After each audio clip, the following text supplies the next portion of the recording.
Salam persaudaraan. Pada dasarnya jurus-jurus pada pencaksilat setia hati di bawah naungan King Abe Suryo Diwiryo merupakan jurus-jurus yang sangat mematikan. Jurus ini bukan hanya membuat lawan cacat fisik, melainkan bisa membunuh lawan yang menghadapinya. Dalam proses pembentukan IPSI yang pertama, Persaudaraan Setia Hati Ternate mendapat protes keras dari banyak guru besar berbagai aliran pencaksilat di Indonesia.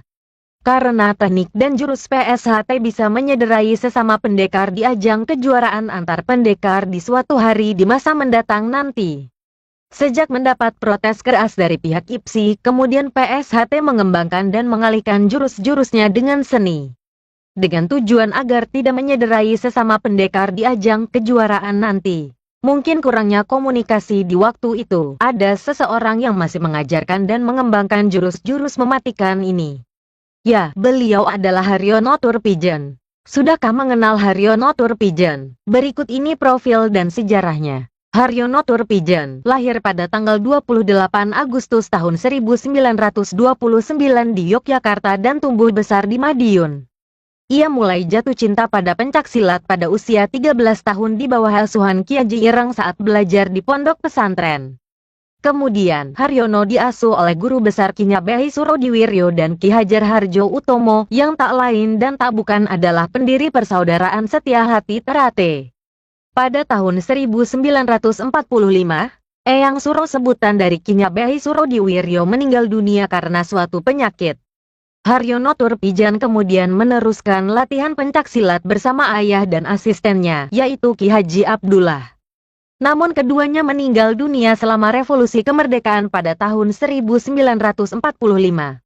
Semenjak saat itu, Haryono Turpijen melewati masa krusial. Ia tinggal selama 13 tahun di hutan Indonesia. Namun, di hutan ia belajar dan belajar, serta menjadi murid dari dua guru besar pencaksilat. Antara lain Bapak Jamaet dan Bapak Cokro, sekaligus untuk mendalami ilmu pencaksilat dan tenaga dalam. Selama waktu itu, Haryono Turpijen tidak dapat melakukan interaksi dengan dunia luar, bahkan dengan keluarganya sendiri. Pada tahun 1946, ia bergabung dengan Tentara Indonesia, Divisi Kodam 3 atau yang lebih dikenal Siliwangi Divisi 3, yaitu di bawah Komando Jenderal Abdul Haris Nasution. Setelah itu ia menjadi bagian dari PSRRI atau Partisan Siliwangi Revolutionizing of the Republic of Indonesia. Yaitu sebuah gerakan pemberontakan yang dikomando oleh mantan perwira militer pada tahun 1956 yang beroperasi di hutan selama masa invasi. Kemudian pada tahun 1966, Haryono Turpijen pergi dan mulai menetap di Belanda, tempat di mana ia menjadi penggagas pencaksilat daratan Eropa. Baginya, pencaksilat bukanlah senam akrobatik, akan tetapi murni gerak seni dan bela diri yang keras dan efektif. Haryono Turpijen punya pandangan tersendiri dalam pencaksilat. Gaya dan karyanya yang sangat keras karena juga mendapat pengaruh dari aliran sekolah silat di Jawa Barat.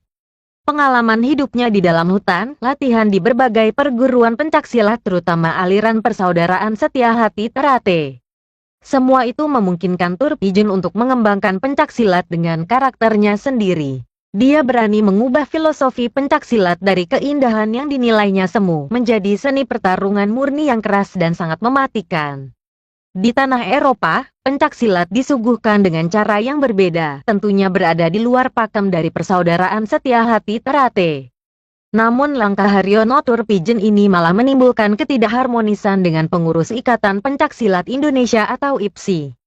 Ketidakharmonisan ini cukup mengganggu para guru besar pencaksilat di Indonesia, mengingat reputasi Turpijen sangat diperhitungkan.